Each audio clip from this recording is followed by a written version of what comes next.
혹시 올해 들어서 이상한 기운을 느껴보신 적이 있으신가요? 오늘의 예언이 그 이문의 해답이 될 것입니다. 우리가 발 딛고 선 이 한반도의 땅덩어리가 지금 거대한 울림을 시작했다는 사실을 눈치챈 사람은 그리 많지 않습니다. 경기도 광주, 골짜기 깊은 곳에 작은 암자, 석화사가 있습니다. 그곳에는 3대째 무업을 이어온 만신, 묘화 선생이 기거하고 있습니다.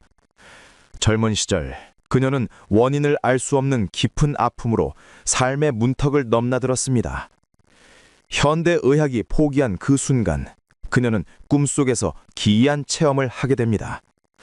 빛바랜 청동 거울, 즉 단유 세문경을 목에 건 백발의 노인이 나타나 그녀의 깊은 곳에 썩지 않은 천년 묵은 벽실을 심어주는 꿈이었습니다. 그날 이후 그녀는 다시 일어났고 동시에 남들이 보지 못하는 것을 보게 되었습니다. 그녀가 보는 것은 흔히 말하는 귀신 형상이 아닙니다. 그녀는 땅이 내뿜는 향기를 맡고 땅속 혈관처럼 얽혀있는 지기의 흐름을 읽습니다. 그런 그녀가 2025년 겨울 돌연 긴 침묵을 깨고 입을 열었습니다. 다가올 2026년이 한반도와 세계의 운명이 송두리째 뒤집히는 거대한 영적 분기점이 될 것이라는 경고였습니다. 자네, 저기 북쪽 하늘을 한번 보게. 냄새가 나지 않는가? 흙이 바스라지는 냄새 말이야. 사람들은 눈에 보이는 것만 믿지. 대륙의 경제가 어렵다느니 정치가 혼란스럽다느니 떠들어대지만 그건 겉껍데기일 뿐이야.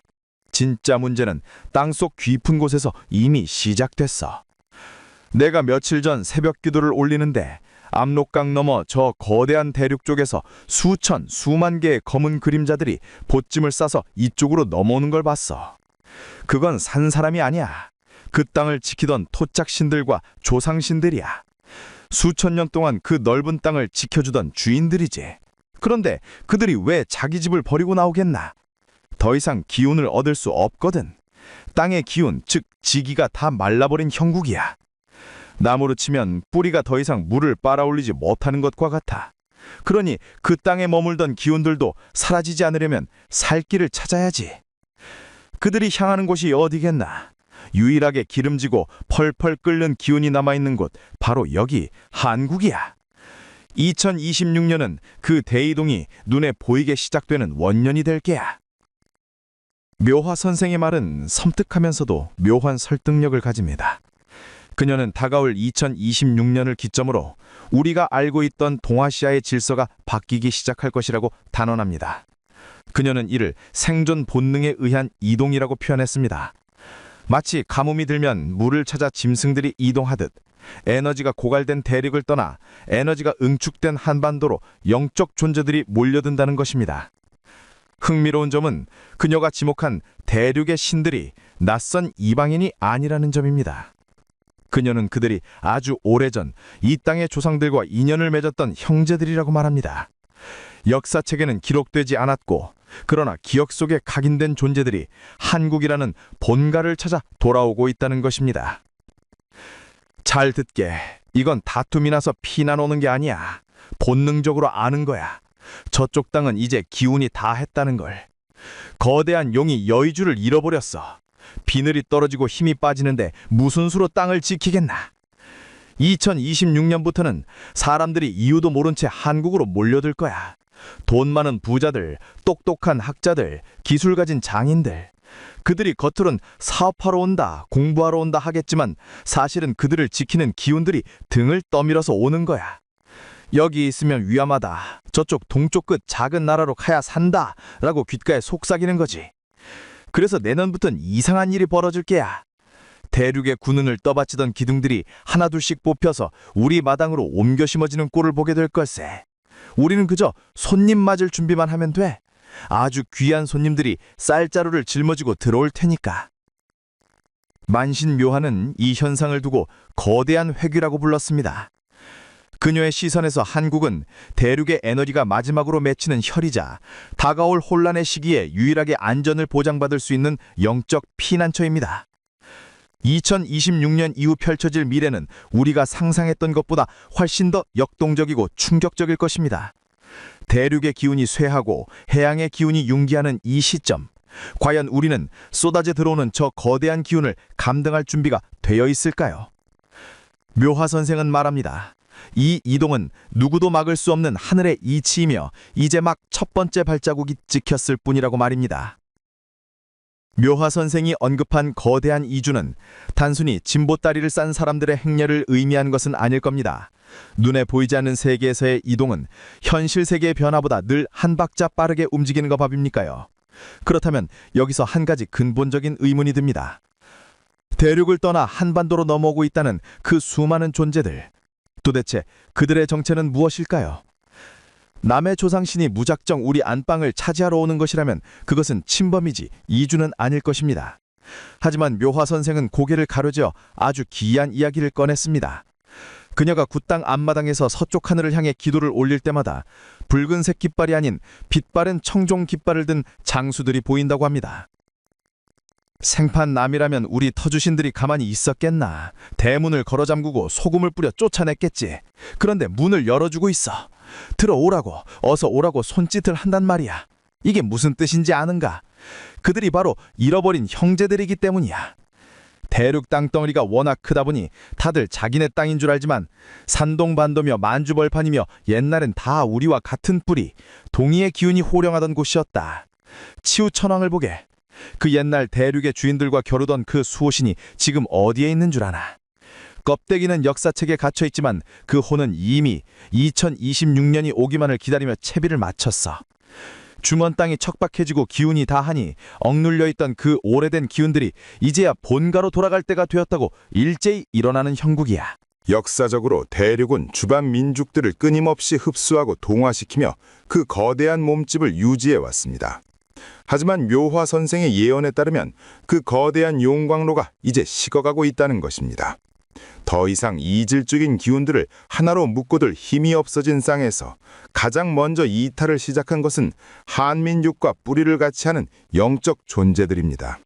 이것은 마치 자석의 힘이 약해지자 억지로 붙어있던 쇠붙이들이 본래의 자력을 찾아 한국으로 튕겨져 나오는 물리적 현상과도 흡사합니다. 이 영적인 귀환은 현실 세계에서 매우 구체적인 징후로 나타날 것입니다. 우리는 흔히 자본은 이익을 따라 움직인다고 생각하지만 묘화 선생의 해석은 다릅니다. 재물 기운이 제일 예민한 법이야. 대륙의 큰 부자들, 네로라 하는 기술자들, 그 사람들이 왜 자꾸 짐을 싸서 제주도로, 인천으로, 서울로 들어오려고 길을 쓰는지 아는가? 그 사람들 눈에는 안 보이겠지만 그들을 지키는 기운들이 등을 떠미는 거야. 여기가 살 곳이다. 저기로 가야 대가 끊기지 않는다고 꿈자리에 나타나서 신호를 보내는 거지. 앞으로 봐라. 대륙의 알짜배기 기업들, 숨겨져 있던 보물 같은 기술들이 제 발로 갈아서 우리한테 올 거다. 뺏어오는 게 아니야. 차식이 부모 집 찾아오듯 너무나 당연하게 한국 품으로 들어오는 거지. 이건 국운이 좋아서가 아니야. 뿌리가 당기는 힘, 그 인력이 미래를 결정짓는 거야.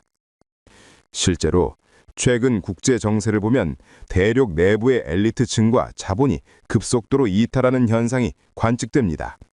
서방 세계는 이를 정치적 상황이나 경제 성장 둔화 탓으로 돌리지만 묘화 선생의 통찰을 빌리자면 이것은 영적 이동의 시적에 불과합니다. 인간은 기운의 영향을 받기에 토대가 흔들리는 땅에서는 본능적인 불안감을 느낄 수밖에 없습니다. 그들이 느끼는 원인 모를 불안감, 여기 있으면 안 될 것 같다는 그 직관적 두려움이 바로 기운이 떠나고 있다는 신호인 셈입니다. 내년 봄에 꽃이 필 때쯤이면 더 확실해질 거야. 서쪽에서 불어오는 바람에 섞여서 탄식 소리가 들릴 테니까. 하지만 걱정할 필요는 없어. 그들이 가져오는 건 재앙이 아니라 선물 보따리야. 치유의 후손들이 잃어버린 힘을 되찾으러 오는데 그 힘을 쓸 사람이 이 땅에 있어야 하지 않겠나? 기운들이 모인다는 건 그 기운을 부릴 큰 인물이 나타난다는 징조야. 텅 빈 무대 위에 조명만 켜진 꼴이지. 이제 곧 그 주인공이 무대 위로 걸어 나올 거야. 2026년은 그 주인공을 맞이하기 위해 청소를 하는 해라고 보면 돼. 묘화 선생은 이제 시선을 국경 너머가 아니라 우리 내부로 돌리고 있습니다. 밖에서 몰려오는 엄청난 기온을 받아내고 헝클어진 실타래를 단번에 정리할 존재. 그녀는 그 존재가 이미 우리 곁에 와 있다고 말합니다. 신들이 짐을 싸서 한국으로 모여드는 이 기이한 미래의 한복판에서 과연 누가 그 거대한 에너지를 감당할 그릇일까요? 그녀의 다음 예언은 바로 그 선택받은 자를 향하고 있습니다. 사람들은 어지러운 세상이 오면 영웅을 기다립니다. 백마를 타고 광활한 내거리를 질주하거나 초인적인 힘으로 어려움을 물리치는 존재를 상상한 것 합니다. 하지만 묘화 선생이 본 미래의 지도자는 우리의 예상과는 전혀 다른 모습입니다. 그녀는 그를 왕이나 장군이 아닌 목수라고 불렀습니다. 기울어가는 집을 고치고 뒤틀린 기둥을 바로 세우는 기술자라는 뜻입니다. 2030년 무렵 한국 사회의 전면에 등장할 이 인물은 종교적인 카리스마로 군중을 이끄는 자가 아닙니다. 오히려 그는 지독할 정도로 차갑고 감정이 없는 사람처럼 보일 수도 있다고 묘화 선생은 말합니다. 다들 헛다리 짚고 있어. 산속에서 도 닦고 내려오는 도인? 아니야. 목소리 높여 거리에서 소리 지르는 사람? 그것도 아니야. 내가 본 그 사람은 아주 매끈한 양복을 입고 있어. 손에는 부적 대신 설계도를 들고 있고 입에는 경전 대신 숫자를 몰고 있지. 겉모습만 보면 영락없는 사업가나 행정가처럼 보일 거야. 그런데 그 눈을 보면 알 수 있어. 그 눈동자 안에는 천년 묵은 호랑이가 앉아 있거든. 그는 기도를 하지 않아. 다만 실행을 할 뿐이지. 단군 할아버지가 이번에는 제사장이 아니라 낡은 나라의 석가래를 갈아치울 대목장을 내려보낸 거야. 묘화 선생의 예언에 따르면 이 인물의 가장 큰 특징은 감정의 배제와 무서운 효율성입니다. 2026년부터 시작된 대륙의 변화와 영적 이동으로 인해 한국 사회는 잠시 들썩이게 됩니다. 기존의 부정치 세력들이 논쟁으로 나를 세울 때 이 목수는 조용히 도구를 들고 나타나 튀어나온 못을 받고 낡은 마루를 뜯어내기 시작합니다. 그 과정은 단호합니다. 그는 낡은 관습이나 명분에 얽매이지 않고 오직 생존과 번영이라는 결과값만을 위해 움직이는 철저한 실용주의자입니다. 흥미로운 점은 주변 강대국들의 반응입니다. 미국, 중국, 일본의 지도자들이 처음에는 그를 평범한 협상 파트너로 생각했다가 나중에는 그가 설계한 치밀한 구조 속에 들어가 꼼짝 못하게 된다는 것입니다. 저기 바다 건너 큰 나라 사람들이 처음에는 그를 가볍게 볼 거야. 그런데 한두 번 겪어보니 놀라게 되거든. 자기네들이 꼬아놓은 매듭을 이 사람이 단번에 풀어버리거나 해결되지 않을 것 같은 문제를 툭 하고 정리해버리니까. 기묘한 일이지. 그는 옆 외교를 하는 게 아니야. 먹줄을 튕기는 거야. 삐뚤어진 판을 바로잡으려고 먹물을 묻힌 줄을 튕기면 그 선 밖으로 튀어나온 것들은 다 정리되는 이치지. 미국도 중국도 나중에는 이 사람한테 물어보러 올 거야. 우리 집 기둥이 흔들리는데 이거 어떻게 고치면 됩니까? 하고 말이야. 그때부터 한국이 중심이 되는 거야. 목수가 없으면 집이 무너지는데 집주인이 목수한테 부탁해야지 별 수가 있나? 이 대목은 매우 상징적입니다. 지금까지 한국의 외교가 강대국 사이에서 눈치를 보는 입장이었다면 이 지도자의 등장 이후에는 강대국들이 얽힌 문제를 해결해주는 해결사의 위치로 격상된다는 뜻입니다. 묘화 선생은 이를 두고 단군이 오래전에 묻어둔 약속을 이행하러 온 집사라고 표현했습니다. 기운들이 한국으로 모여드는 이유도 역시 이 사람이 마련해 놓을 새로운 터전이 안전하기 때문이라는 것입니다. 그는 2026년 이후 급변하는 세계 질서 속에서 한국을 단순한 반도 국가가 아니라 유라시아 대륙과 태평양을 잇는 거대한 허브이자 요새로 리모델링할 것입니다. 하지만 묘화 선생은 그를 맹목적으로 따르는 것을 경계했습니다. 그는 구원자가 아니라 필요에 의해 쓰이는 도구이기 때문입니다. 그는 도구야. 아주 잘 드는 명품 도구지. 우리가 그 손잡이를 잘 쥐고 있으면 천하를 얻겠지만 날카로운 부분을 잡으려 들면 다칠 수도 있어. 국민들이 정신을 똑바로 차려야 해. 그가 닦아놓은 길 위에서 춤을 추는 건 결국 우리 몫이니까. 그녀의 말처럼 미래는 한 명의 리더가 완성하는 것이 아니라 그 리더가 열어젖힌 문으로 들어가는 깨어있는 대중들이 완성하는 것인지도 모릅니다. 그리고 그가 집수리를 거의 마칠 때쯤 드디어 북쪽의 낡은 담벼락이 소리 없이 허물어지는 거대한 사건이 기다리고 있습니다. 큰 나무가 쓰러질 때는 소리가 나지만 거대한 둑이 열릴 때는 오히려 고요한 법입니다. 물이 스며들어 틈을 내고 어느 순간 툭 하고 터지면 걷잡을 수 없는 흐름이 시작되기 때문입니다. 묘화 선생이 바라보는 2035년 무렵의 동아시아 정세가 바로 그러합니다. 그녀는 대륙이라는 거대한 덩어리가 하나로 뭉쳐있는 시간은 이미 끝났다고 단언합니다. 2026년부터 시작된 국운의 변화는 내부의 갈등을 봉합하던 힘을 약하게 만들고 결국 대륙은 이익과 생존을 위해 여러 갈래로 나뉘게 됩니다. 묘화 선생의 눈에는 지도상의 국경선이 아닌 서로 다른 색깔의 깃발을 든 5무리가 각자의 길을 가는 형국으로 비칩니다. 저기 좀 보게. 큰 그릇이 금이 갔어. 중심에 앉아있는 자가 아무리 소리를 질러도 저 아래 남쪽 지방이랑 서쪽 지방 사람들이 말을 듣지 않아. 곳간 열쇠를 준 저들이 따로 살림을 차린 게야. 내 돈 내고 살겠다는데 누가 말리겠나? 대륙은 이제 하나의 흐름이 아니야. 거대한 장터처럼 변해버렸어. 그 혼란통에 가장 난처하게 된 게 누군지 아나? 바로 저 북쪽이야. 도움을 주던 곳이 힘을 잃었으니 기대고 있던 곳이 사라진 셈이지. 그러니 버틸 힘이 없어. 그저 주저앉아버리는 거야. 묘화 선생의 예언에서 북쪽의 변화는 큰 다툼이나 거창한 물리적 충돌로 이루어지지 않습니다. 그것은 변화에 가깝습니다. 대륙이 여러 경제 블록으로 나뉘며 각자 도생을 시작하자 북쪽 체제를 지탱하던 마지막 연결고리인 교류가 끊깁니다. 평양의 흐름은 멈추고 사람들은 살 길을 찾아 흩어집니다. 묘화 선생은 이 시기를 북쪽의 배고픈 기운들이 남쪽의 기운들에게 도와가려며 손을 내미는 때라고 묘사했습니다. 이는 단순한 부족함을 넘어 체제의 정신적 기둥이 사라지고 그 빈자리를 한국의 풍요로운 기운이 채우러 들어가는 현상을 의미합니다. 사람들은 큰 사단이 날까봐 걱정하겠지만 천만의 말씀이야. 힘이 있어야 다투지. 북쪽 땅에 있는 조상 기운들도 이제는 알거든. 자존심이고 뭐고 살아야겠다는 생각뿐이야. 굽게 닫힌 문이 녹아내리듯 스르르 열릴 거야. 이건 우리가 밀고 올라가는 게 아니야. 저쪽에서 문을 활짝 열고 제발 우리 좀 거두어 주시오 하고 내려오는 거야. 그때가 되면 우리 한국 땅에 있는 기운들이 바빠질 거야.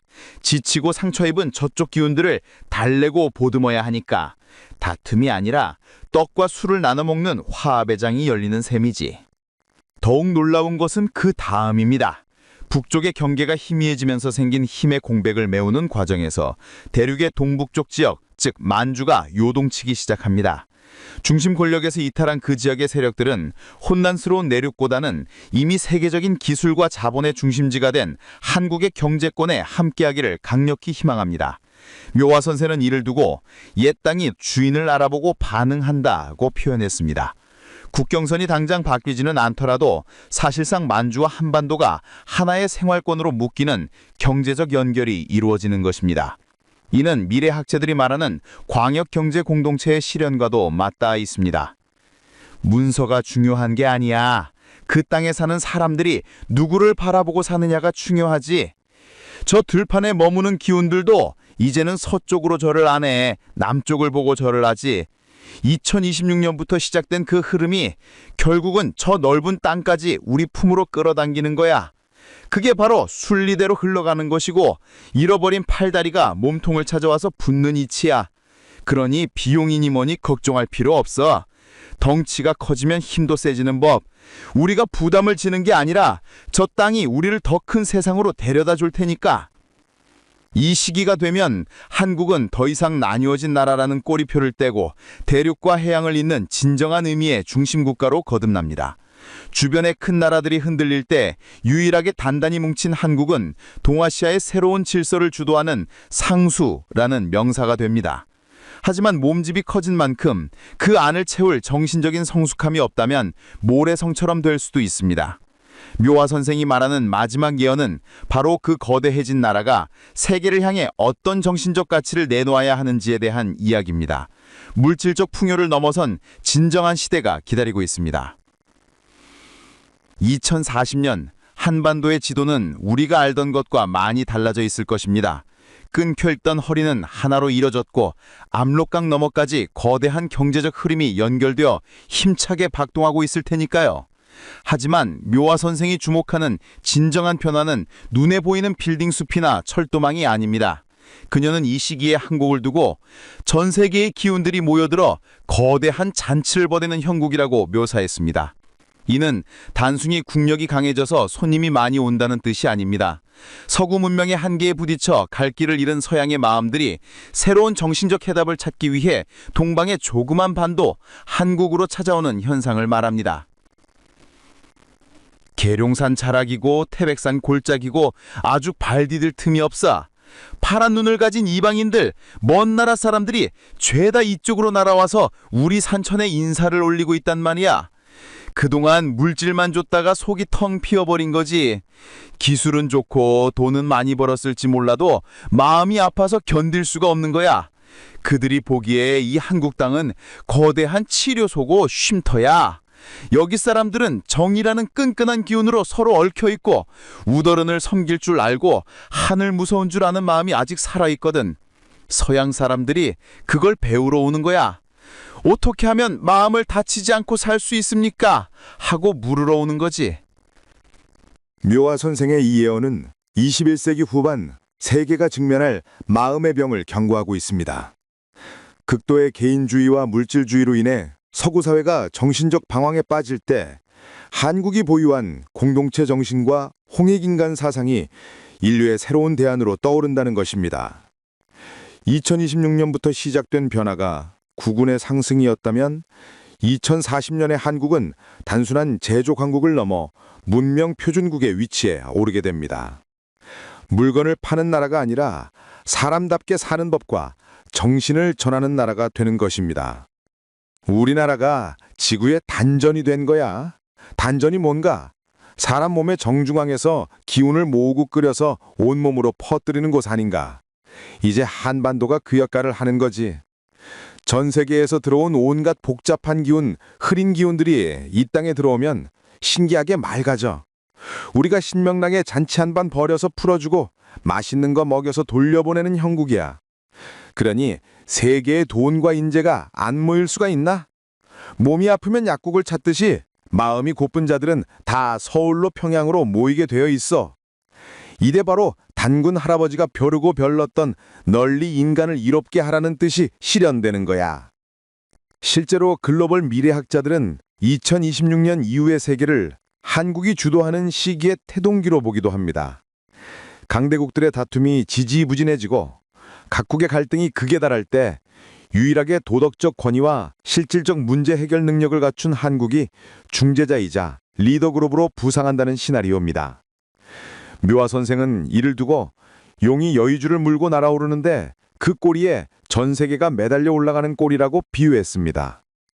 우리가 원해서가 아니라 세상이 우리를 필요로 해서 중심에 세우는 운명, 그것이 바로 묘화 선생이 본 2040년의 미래입니다. 하지만 명심해야 해. 손님이 많아지면 집주인은 고달픈 법이야. 온 세상 사람들이 다 모이니 별의별 일이 다 생기겠지. 그때 우리가 정신줄을 놓으면 그 좋은 기운 다 뺏기고 껍데기만 남을 수도 있어. 주인 노릇을 하려면 주인답게 행동해야지. 손님들 지갑만 쳐다보지 말고 그들의 마음을 어루만져줄 어른이 되어야 한단 말일세. 이제 한국은 어린아이가 아니야. 세계의 어른 노릇을 해야 할 때가 온 거지. 이처럼 화려한 비상 뒤에는 무거운 책임이 따릅니다.